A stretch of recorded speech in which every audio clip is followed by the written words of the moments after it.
ಇಟ್ಕೊಂಡು ಮೈಕ್ ಸಿಕ್ತು ಅಂತ ಹೇಳ್ಬಿಟ್ಟು ದಿಸ್ ಟೂ ಮಚ್ ಅಮ್ಮ. ಖಂಡಿತ ಕರೆಸ್ತೀನಿ, ನಿಜವಾಗ್ಲೂ ಖಂಡಿತ. ಆಮೇಲೆ ಒಬ್ಬರಿಗಲ್ಲಮ್ಮ, ಇಡೀ ಇಂಡಸ್ಟ್ರಿ ಅಪ್ಪಾಜಿ ಕಾಲದಿಂದ ಡಾಕ್ಟರ್ ರಾಜ್ಕುಮಾರ್ ಕಾಲದಿಂದನೂ ಬೈಕೊಂಡು ಬಂದಿದ್ದಾರೆ ಅವರು, ಆಯ್ತಾ. ಆಮೇಲೆ ಆ ಮಾತಾಡೋದು ವರ್ಸ್ಟ್ ಲ್ಯಾಂಗ್ವೇಜ್ ಅಮ್ಮ, ರಿಯಲಿ ವರ್ಸ್ಟ್ ಲ್ಯಾಂಗ್ವೇಜ್. ಅದು ಲ್ಯಾಂಗ್ವೇಜ್ ಏನ್ ಅವ್ರ ತಾಯಿಗೆ ಹುಟ್ಟೆ ಇಲ್ವಾ, ಅವ್ರ ಅಪ್ಪನಿಗೆ ಹುಟ್ಟೆ ಇಲ್ವಾ? ಸಾರಿ ಅಮ್ಮ, ನಾನು ನಿಮ್ ಮುಂದೆ ಮಾತಾಡಬಾರ್ದು. ಐ ಆಮ್ ರಿಯಲಿ ಸಾರಿ, ಕ್ಷಮೆ ಇರಲಿ.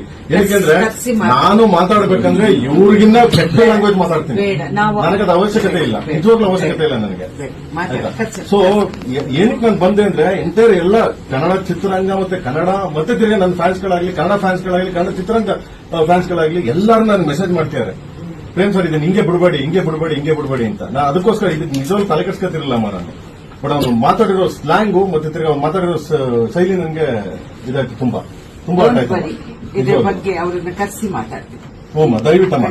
ಆಮೇಲೆ ಅಮ್ಮ ಕರೆದು ಬಿಟ್ಟು ನಾನು ಹೇಳ್ತೀನಿ, ಅವ್ರು ಕರಿತೀರ ಬಿಡ್ತಿರೋದಿಲ್ಲಮ್ಮ, ನಾನು ಅಲ್ಲಿ ಕೇಸ್ ಹಾಕ್ತಾ ಇದ್ದೀನಮ್ಮ, ನಾನು ನಿಮ್ ಗಮನಕ್ಕೆ ತರ್ತಾ ಇದ್ದೀನಿ. ನೀವು ಕೇಸ್ ಹಾಕಿದ್ರೆ ನಾನು ಇಲ್ಲಿ ಕರೆಸಿ ಮಾತಾಡಕ್ಕೆ ಇಲ್ಲಿಲ್ಲಮ್ಮ, ನಾನು ಆಗ್ತಾ ಇದ್ದೀನಮ್ಮ, ಪ್ರಾಮಿಸ್ ಪ್ಲೀಸ್ ನಾನು ಆಗ್ತಾ ಇದ್ದೀನಿ. ಆಲ್ರೆಡಿ ಅಮ್ಮ ನಾನು NCR ಮಾಡಿದ್ದೀನಿ, ಆಲ್ರೆಡಿ ಕೋರ್ಟ್ ಹೋಗಿದೆ. ಮಾಡಾಯ್ತಮ್ಮ, ಕೋರ್ಟ್ ಹೋಗಿದೆ. ಯಾಕಂದ್ರೆ ಇಲ್ಲಮ್ಮ,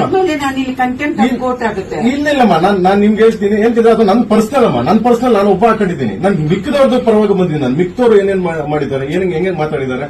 ಮತ್ತೆ ಈಗ ಅಪ್ಪು ಅವ್ರ ಬಗ್ಗೆ ಮಾತಾಡಿದ್ರು, ಅಪ್ಪು ಅವ್ರು ಏನ್ ಮಾಡಿದ್ರು ಐ ನೋ ವೆಲ್ ನಿಯರ್ ಅಲ್ವಾ. ಸೊ ನಾನು ಹೇಳ್ತಾ ಇರೋದು ಇದೇ ವಿಷಯ ಅಮ್ಮ. ಆಮೇಲೆ ದರ್ಶನ್ ಅವ್ರ ಬಗ್ಗೆ ಮಾತಾಡೋದು, ದರ್ಶನ್ ಪಾಪ ಒಳಗಡೆ ಇದ್ದಾರೆ, ಅವ್ರ ಕಷ್ಟ ಅವ್ರಿಗೆ ಗೊತ್ತಿರ್ತದೆ. ಇದ್ದಾಗ ಫೈಟ್ ಮಾಡಬೇಕು, ಇಲ್ದಾಗ ಇವರೆಲ್ಲ ಈ ತರ ನ್ಯೂಸಸ್ ಮಾಡ್ಕೊಂಡ್ರು. ಓಕೆ, ನಮ್ಮ ಮುಂದೆ ಬಂದ್ಬಿಟ್ಟು ಎಲ್ಲ ಬಾರೋ ಯಾರೋ ಗಂಡ್ಸ, ದಿಸ್ ಇಸ್ ನಾನ್ಸೆನ್ಸ್ ಅಮ್ಮ. ರಿಯಲಿ ನೀವಿದ್ದೀರಿ, ಬೇರೆಯವ್ರು ಯಾರು ಇದ್ರೆ ನಾನು ಮಾತಾಡ್ತಿದ್ದೆ, ಪ್ರಾಮಿಸ್. ಯಾಕಂದ್ರೆ ಬಾಯಿ ನಾಲ್ಗೆರೆ ಬರಲ್ಲ ಇದ್ಮೇಲೆ, ನಿಮ್ಮನ್ನ ನೋಡಿದ್ಮೇಲೆ ನಮ್ಗೆ, ಆಯ್ತಾ. ಅದಕ್ಕೆ ಅಮ್ಮ ನಾನು ಆಲ್ರೆಡಿ ಕೋರ್ಟಲ್ಲಿ ಇದೆ ಅಮ್ಮ, ಇವಾಗ FIR ಆಗ್ತಾ ಇದೆ ಅಮ್ಮ, FIR ಬರ್ತಾ ಇದೆ. ಈಗ 7 ಮೇಲೆ ಕೇಸ್ ಹಾಕ್ಬಿಟ್ಟೆ, ಆಮೇಲೆ ಮೂವ್ ಮಾಡ್ತೀನಿ. ಆಮೇಲೆ ನಾನು ಡೆಫಾಮೇಷನ್ ಕೇಸು ಹಾಕ್ತಾ ಇದೀನಿ ಅಮ್ಮ. ಎಷ್ಟು ಕೋಟಿಗೆ ಅಂತ ಹೇಳ್ತಾರೆ, ಸೊ ಅಷ್ಟು ಕೇಸ್ ಹಾಕ್ತೀನಿ. ಅಂಡ್ ದೆನ್ ಇವತ್ತು ಸಂಜೆ ಅಷ್ಟಿಗೆ FIR ಬರ್ತದಮ್ಮ. ಆಮೇಲೆ ಅರೆಸ್ಟ್ ಮಾಡ್ತಾರೋ ಬಿಡ್ತಾರೋ ಅವ್ರ ಕಾನೂನು ಇದೆ, ಕಾನೂನು ಪ್ರಕಾರ ಮಾಡ್ತೀನಿ. ನನಗೆ ನಿಜವಾಗ್ಲೂ ಗೊತ್ತಿಲ್ಲ, ನಾನು ಕೈ ಮುಗಿಬಿಡ್ತೀನಿ.